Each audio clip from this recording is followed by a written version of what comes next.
Good morning सर्वांना, शुभ सकाळ. तर आजचं वातावरण एकदम फ्रेश आहे, कुठंच काहीच पावसाचा थेंबसुद्धा नाही आणि अशी सकाळ असल्यावर सुंदर वाटतं खूप. पण काल अचानक रात्री खूप मोठा आवाज झाला. कशाचा आवाज झाला म्हणून आम्ही बाहेर येऊन बघितलं तर एवढा मोठा पिपरीचा फटा तुटून पडला होता. लय वजं झालं होतं पिपरीला ह्या.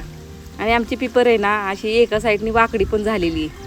इकडून घराच्या साईडनी बघायला गेलं ना तर वाकडी झालेली, पण फटा खूप मोठा पडलेला आहे. आणि एवढ्या मोठ्या फाट्याला म्हणजे फांदीला कशाला वाया जाऊन द्यायचं म्हणून आम्ही सकाळ सकाळी इकडे शेळ्या आणून बांधलेले आहेत. मी नाहीत बांधल्या बरं का, चौधरी साहेबांनी बांधलेले आहेत आमच्या. आणि एका दिराला पण सांगितलेलं आहे की तुमच्या पण शेळ्या आणून इकडं बांधा. तर आता ते बांधतील नाही बांधतील माहीत नाही, पण म्हटलं होतं मी त्यांना बांधा आणून. बोलले मला खूप काम आहेत आता, गुरांचं शेण झाडलोट वगैरे करायचे, माझ्या शेळ्या थोड्या नाही आहेत, भरपूर आहेत, मला फाटी साळून आणायला लागतील. तर मग काय माहीत आता फाटी साळून नेत आहेत का येऊन शेळ्या इथं बांधतायत, काय करतील माहीत नाही. तर इथं ना इथं या बुंद्यामध्ये पाणी साठत होतं, पाण्यामुळे ते कुजलं लाकूड. सगळ्यात कमजोर लाकूड म्हणजे पिपरीचा फटा, पिपरीचं झाड. त्या फट्याला ना कधी तुटून पडेल त्याचा नियमच लागत नाही. सावलीसाठी बरं आहे म्हणून आपलं ठेवलं आहे आम्ही हे झाड. आणि इकडून बघायला गेलं तर हे बघा असं एकीकडं पूर्ण झुकलेली आमची पिपर. आणि त्यातच त्या फट्याचं एवढं वजन झालं होतं त्या फट्याला, त्या फांदीला, सॉरी बरं का आमच्याकडं फटा म्हणतात, त्या फांदीला एवढं वजन झालं होतं पानांचं. इतकी दाट पानं फुटलेत ना यावर्षी पिपरीला, त्याच्यामुळं मग ते वजनाने पडली. वाऱ्यात पण पडलं होतं, पण नशीब ते दिवसा नाही पडलं. रात्री तिथं गुरं नसतात आमची, रात्रीचं गुरं अंगणात घेतलेली असतात किंवा शेडमध्ये घातलेली असतात. पाऊस पडल्यापासून शक्यतो शेडमध्येच असतात. हिचं बघा कसं तोंड लावायचं चाललंय. मोबाईल खायचंय का? असो, सकाळ तर खूप सुंदर झालेली आहे. सूर्यदेवाने आज जवळजवळ आठवड्याने दर्शन दिलेले. पाऊस एवढा नाही झाला म्हणावा तसा आमच्याकडं, पण रोजच झिमझिम झिमझिम झिमझिम खूप कंटाळा आला होता. असं कधीतरी ऊन पडलं म्हणजे खूप छान वाटतं आणि सकाळच्या वाईबच वेगळ्या वाटतात. असं सूर्यदेवाने दर्शन दिलं ना इतकं भारी वाटतं.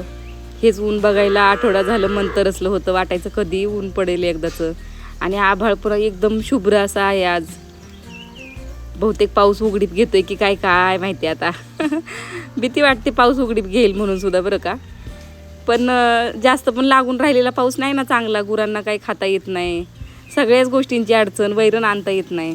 आणि एवढा बहर आलाय माझ्या ह्या जास्वंदीच्या फुलांचा काय सांगायचं. पण इथं शेळ्या बांधून बांधून आहे ना सगळे फटे खाल्ले माझे जास्वंदीच्या शेळ्यांनी. आणि काल धुतलेला व्हरांडा आमचा बघा आज काय अवस्था झाली त्याची. हे असंच असतंय बरं का. कसं दिसतंय हे, कोण म्हणेल का याला मी काल धुतलेला ह्या ओटा म्हणून. तर असं चालायचं, शेतकऱ्याचं घर आहे हे आपलं. पण या जास्वंदीच्या झाडाकडं आणि मी ह्या लावलेल्या छोट्या छोट्या रोपट्यांकडं बघून आहे ना मन एकदम प्रसन्न होऊन जातं. आपण ओट्यावरची घाण नाही बघायची, आपण हे बघूया किती सुंदर दिसतात फुलं. पहिलं माझ्याकडं देवाला वाहण्यासाठी फुलं नसायची आणि आता भरपूर फुलं येतात. आणि हे फुलांचं झाड आहे ना मी घेतलं होतं खरं तर. मी फुलांची झाडं घेतलीत कशासाठी, देवाऱ्यावर वाहण्यासाठी. पण ह्याची फुलंच तोडता येत नाहीत. सुगंध एवढा पसरलेला असतो सगळ्या ओट्यावर, पण याची फुलं तोडायला गेले की त्या कळ्या सगळ्या निसटून पडलेल्या असतात. एवढी नाजूक फुलं आहेत हे. याचं मला नाव लक्षात नाही, काय नाव आहे याचं माझ्या अजिबात लक्षात नाही राहिलं. तर असं खूप छान वाटतं बरं का अशी फुलं फुललेली बघून.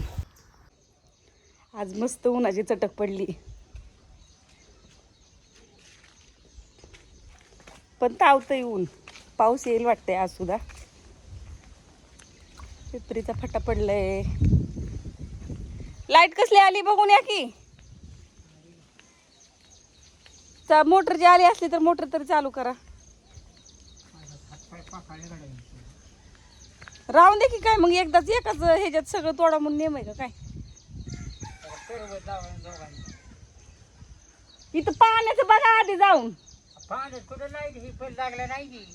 कुठला बल नाही लागला आपल्या घरात. लाईट येऊन गेली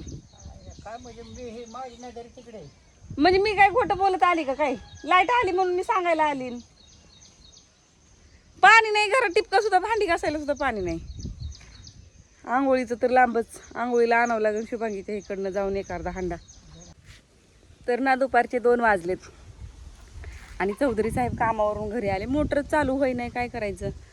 चौधरी साहेबांनी लोकांच्या घरून पाणी आणलं डोक्यावर गुरं पाणी पाजायला, आणि मी पण आणलं. मी माझी आंघोळ वगैरे करून घेतली आणि आता गेलीत मोटर चालू होती का बघायला. मला बोलले हे कर, काय म्हणतात ते, इथं लक्ष ठेव.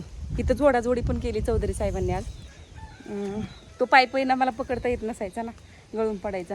आणि मी टाकी घासून काढली, जशी जमल तशी घासली. दिसते का नाही आतलं काय ते. काय असते, क्षार असतात ना आमच्याकडं पाण्यात बोरवेलच्या पाण्यामध्ये, विहिरीच्या पाण्यामध्ये जरा जास्त क्षार असतात आणि त्याच्यामुळं शेवाळ जास्त चढतं. तर ती घासून काढली. जास्तीत जास्त खाली होत नाही लवकर टाकी, ही एवढी मोठी टाकी. आणि आज खाली झाली तर म्हणलं घासून काढावी चांगली, म्हणून घासून घेतली. पण ती जिथपर्यंत हात पुरतोय तिथपर्यंतच घासली. बाकी काय माझा हात खाली पुरला नाही. आता मोटर चालू होती का नाही काय माहिती. गेलेत तर खरं रानात. लय पाण्याचं अवघड झालं आज. बघूया नंतर सांगते. तर मंडळी तिथं ही रेती टाकली ना, तिथं ही टाकी होती. ते बघा तिथं होती टाकी, त्याच्यामुळं पाईप जोडायला लागायचा. मी आता जवळ घेतली म्हणजे आता पाण्याचे हाल होणार नाहीत. हे ड्रम पण भरता येतात. असं फिरवलं की, हे सॉकेट इकडं फिरवलं की पाणी इकडचं भरता येते आणि इकडं फिरवलं की ही टाकी भरून निघते. तर मोटर झालेली चालू फायनली. आणि इकडं भांडी वगैरे पण भरता येतील, म्हणजे गोंधळ होणार नाही एकटीला जेणेकरून पाणी भरायचा.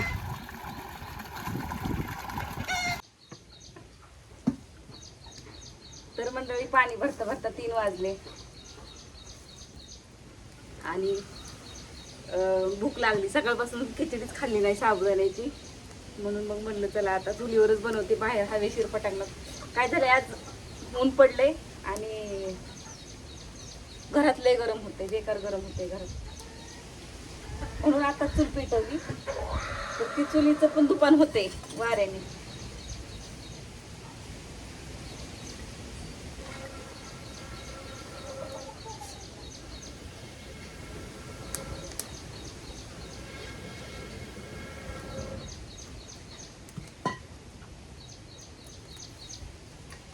तर आज माझा आहे गुरुवार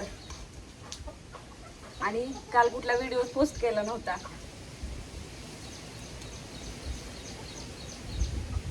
म्हणलं चला आजचा व्हिडिओ आज गेला पाहिजे. साबुदाण्याची खिचडी बनवून खायची आणि नंतर मी शेंगदाण्याचं वाटण वगैरे वाटून घरातूनच आणलेले. सारखं आत बाहेर करायचं म्हणलं ना तर कोंबड्याला त्रास देतात, म्हणून मी शेंगदाण्याचं वाटण आता वाटून आणलेले. आणि बटाटे चिरून घेतलेले. एकच बटाटा चिरलाय. एकटीच्या खिचडीला किती लागतंय.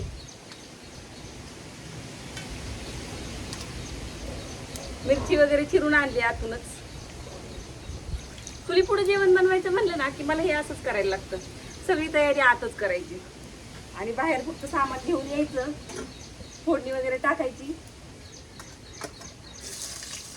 आणि मिरची जास्त घेतली मी, म्हणजे मला तिखट खायला आवडतं ना म्हणून.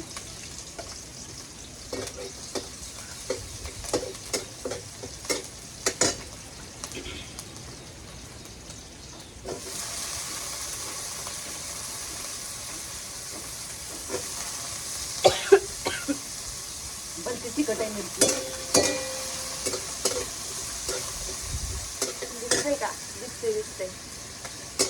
मला वाटलं काय माहिती एवढ्या लांब कॅमेरा ठेवून दिसल की नाही दिसल.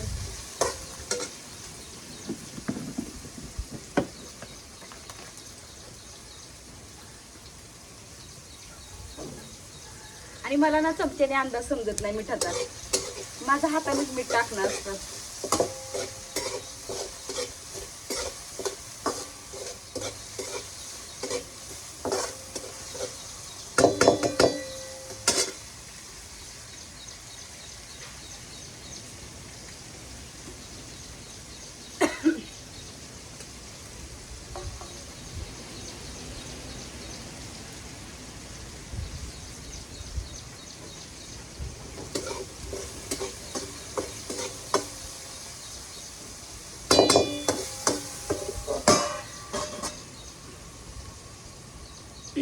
चुलीवर पण आहे ना जेवण गॅस सारखं फास्ट होतं, फक्त जाळ चांगला चालला पाहिजे.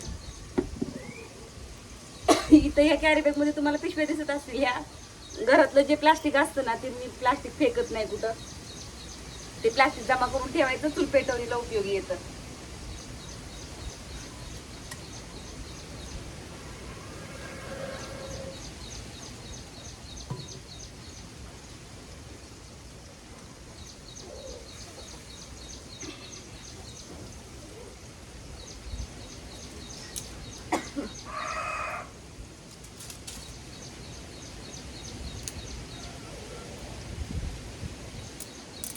खिचडी बनवायचं सगळं बनवून वाटण वगैरे वाटून ठेवलेलं असल्या 5 मिनिटाचं काम नाही खिचडीचं.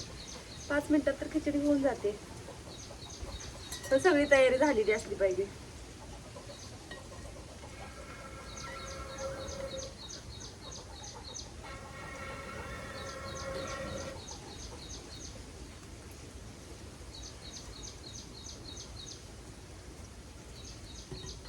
एवढ्या हवेला बसून सुद्धा इतका घाम निघलाय मला.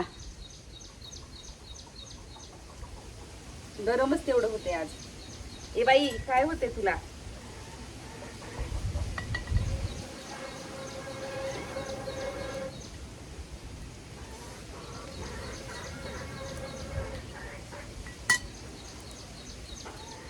तर मी शेंगदाणे वाटून याच्यातच मिक्स केलेत, घरातूनच आणलेत मिक्स करून वाटून. आणि साबुदाणे सकाळीच भिजत घातले होते, पण पाणी नव्हतं ना. पाण्याच्या नियोजनामुळे मी सकाळी काही फराळ बनवलीच नाही. मला मेन तर खाल्लं ना की काम करायचं जीवावर येतं. आणि त्यात खिचडीने ऍसिडिटी होते.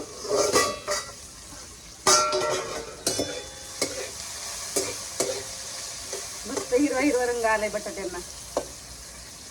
शिजलेत पण छान बटाटे. दाखवते.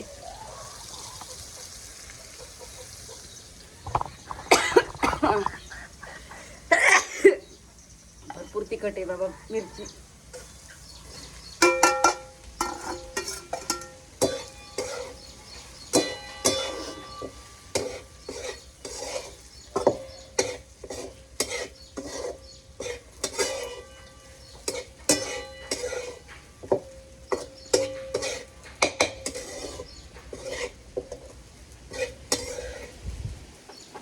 चौधरी साहेब गेलेत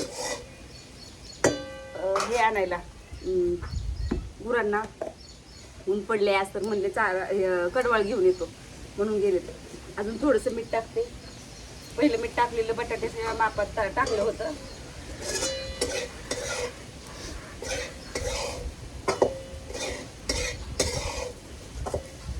एवढ्या जाळावर मस्त एवढी खिचडी भाजती म्हणजे शिजून निघती. हे ताटाच्या ह्याच्यावर जागते.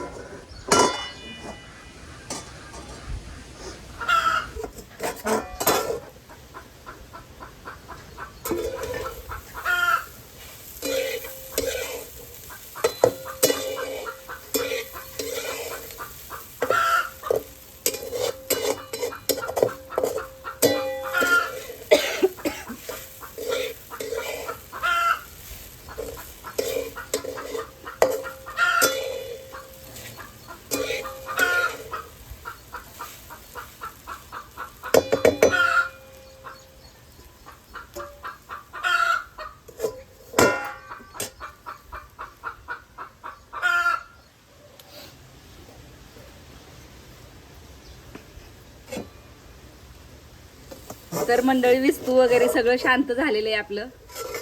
आणि मी काय खाली उतरवली नाही. मस्त अशी खिचडी झाली.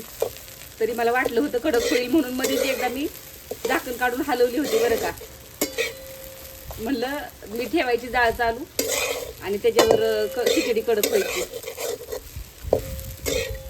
कसली फुगली बघितलं.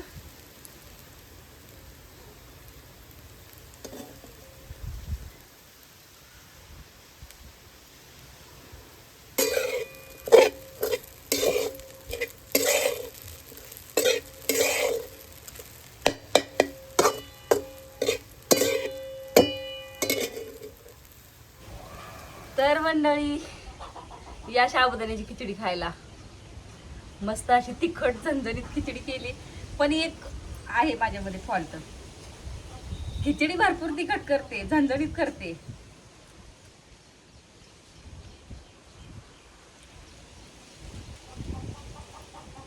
पण दुधासोबत खाते.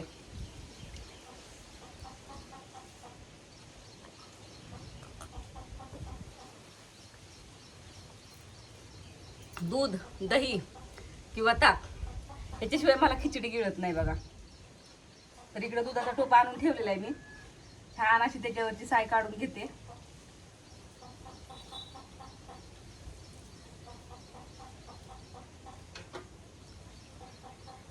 तर या साबुदाण्याची खिचडी खायला, मस्त मस्त मलाई टाकलेली दुधासोबत.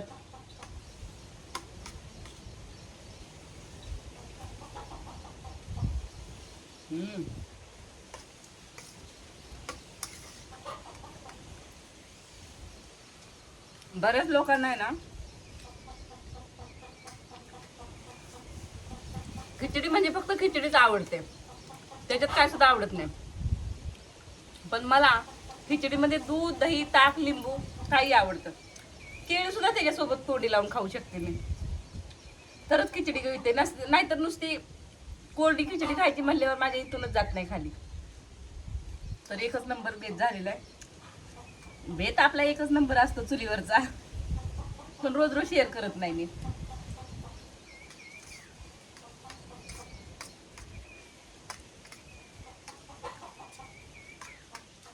थोडीशी कढईमध्ये ठेवली चौधरी साहेबांसाठी. चौधरी साहेबांना खूप आवडते खिचडी, मला पण आवडते, पण ऍसिडिटी होते म्हणून मी खात नाही जास्त करून.